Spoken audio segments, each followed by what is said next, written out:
Welcome, FlipoClock fans. We have two Panasonics in FlipoClock Fans Studios, and there's a reason for that. This is the Panasonic RC-6493. The clock was found in advertisements starting in 1973 and can be found all the way up until about 1977. Interestingly, Panasonic liked to name their electronics, and this clock they call it the Hanford.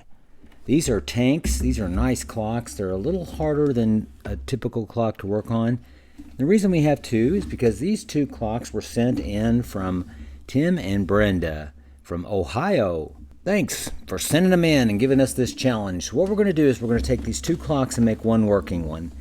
And that's a principle we've used around here for many years. It takes two to make one good one. So we've got some issues with this clock. It's turning backwards. Not a good sign. Neither one of these are flipping as far as I can tell. This one's radio works good. So this radio works good. There's this clock here has you can't hardly see it, but the dial light is working. And this one's not. It flips better, but the advanced knob is jammed down in there. I can't get the radio to work. So we'll have to look into that, but together we should be able to get one good working one. This clock in the alarm section has an orange neon glow bulb, but I'm pretty sure originally they had the green neon glow bulbs, which I think is what all this is lit up by. We got green and green here. We'll have to find out from Tim and Brenda if they want to stay with the orange or go with all green. So we're going to get into this clock and kind of see what we got. Got to get both clocks opened up and get one working good and then get it back together. I'm hoping to show you how to quickly disassemble the Panasonic RC-6493. The knobs just pull off.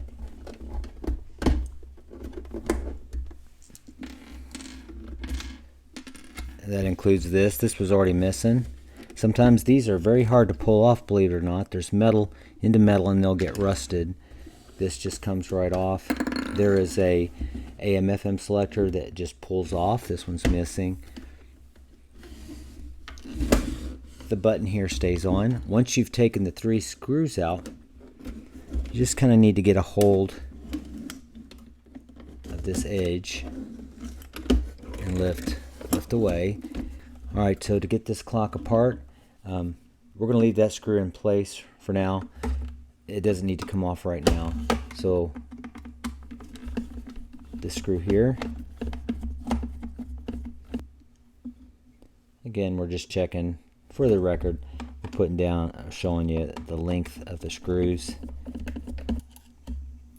For some reason, this one's shorter, just to make life more interesting, I think. Later clocks did not use so many different sizes of screws. The later clocks just kept it real, and they just used the same size screw for almost everything. And you can imagine assembly would be even just that much harder. Okay, so the larger kind of flathead screws to the outside. There's a screw down in here. You see that? Down inside where the light is. And it does pay to have a magnetic tip screwdriver. Okay, so that's one of those longer screws. We're going to want to go ahead and take out the transformer. And there's three screws there. There is a screw here on this where the power comes in.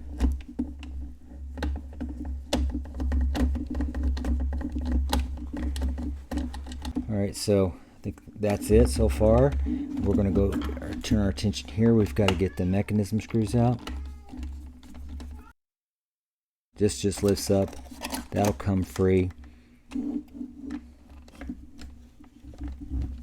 Things should be kind of looser now.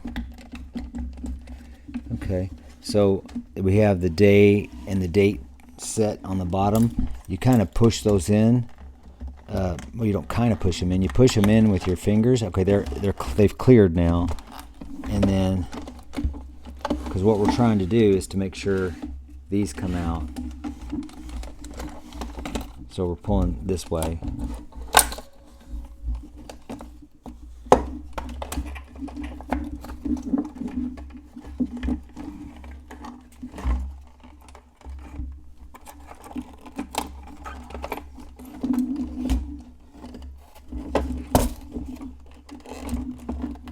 And that's it.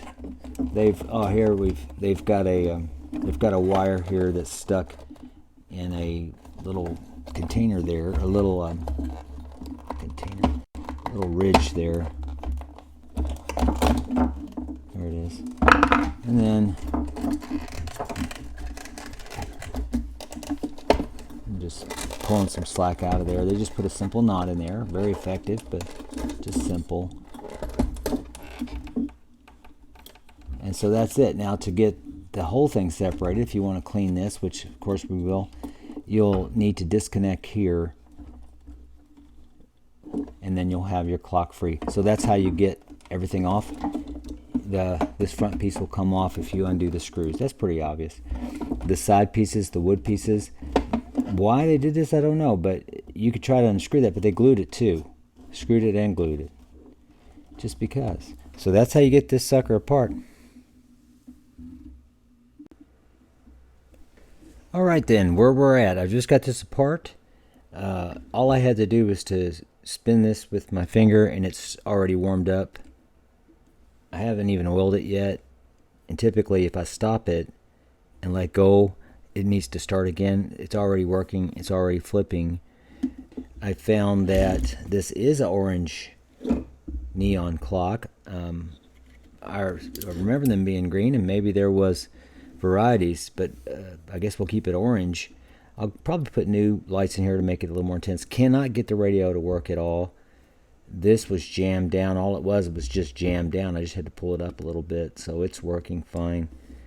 So probably, hopefully, I'll be able to take the radio portion from this clock and combine it with this mechanism, which looks to be in really good shape and clean, and get a working clock. Wait a second, one more thing here. So now we have two variants now. So now we see these are the green, and then so I was right. I thought these clocks had green. They have the green neon. So we've got to find out from the owner if they want to go with if they want their clock to be green or orange. I'm going to power up. We just have to make sure this is straight up voltage here. We've got to be careful. I'm going to power up, and I'm going to show you that those are green. There you go. So we've got green neons, just not glowing very bright, and then that would almost for sure be green neons in here. So, and then it would be green here because of the filter, green or orange, and it makes me wonder if those were options, or if somebody did a repair. Every clock I've ever worked on of this model had green. So I've got to get with the owners, see where they want to go with that. But now I've got to get the radio components off of this one and onto the other mechanism, which is in much better shape. So why that's turning backwards? What stops it from turning backwards is the presence of a motor. There is no motor in here. So we know somebody's been in here. Aha, busted. So that's why the clock was turning backwards. Someone probably harvested a digit. That's why that's missing there. They were using it as a parts clock. And nothing wrong with this mechanism probably, except it's missing digits. It's dirtier. And it has no motor. So, very interesting. But it's got a decent radio. Alright, back to business. Well, there we go. We've got it all going back together. We've got a nice orange glow throughout the clock. And this video is rendering it pretty appropriately. Sometimes video doesn't render what it looks like, but that's what it looks like in real life. So if you turn on the radio... Yes, we had kids after that, and by that point I knew that this was sort of weapons grade song, so we kept it out of the house. Wow, it's like a zombie apocalypse. You're like, don't open the doors. That's right. So we got a nice green on the radio, and if you set the alarm, you should see the alarm light come on. We had to replace that. The clock's flipping nicely. It's a silent flipper. The alarm works. Do you have an idea of what Sharkbird looks like? So it alarms to that beep or to the radio. The sleep function works. If you turn... Have eggs, but like I want them to have eggs. So I was able to take the best of the two clocks and get them together. I had more trouble than I want to talk about. The tuner had problems. I had to restring that. If you've ever done that, you know what I've been doing with my Saturday. So, but everything's back together. Everything's working properly. We used this face off the clock, but this glass is off the other one, so I learned that you can actually pry that out. That seemed a little dangerous. I wouldn't do that if you only had one clock, because it's glued on there. But I got the best rim, I got the best glass, which is actually plastic, of course, you know what I mean, the best knobs that were available, and put together a clock that is really clean and in good shape. The speaker, as you heard, is actually really nice for one speaker. If you're playing music, it's a nice sound. Well, there it is, the Panasonic RC-6493, a classic flip clock. Nice flipper, looking good and sounding great. Well, thanks for taking the time.